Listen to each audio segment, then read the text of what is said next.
pag ganito pong hiwa, ilalabad lang po natin ng pagganto. Okay na yan.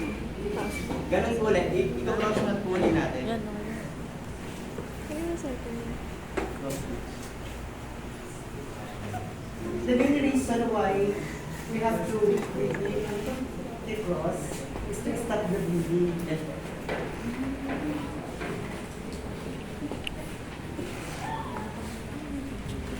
Habang inikot po natin ito, itanong po ulit natin yung tinutulungan po natin kung nasasaktan po. Okay.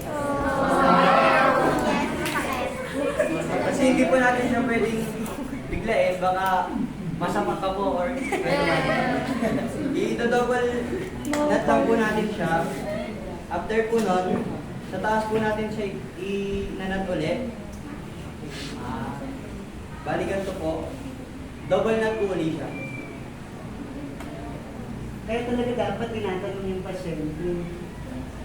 Sa usapin na kung masikip o maluwag, no? Yes! Yes!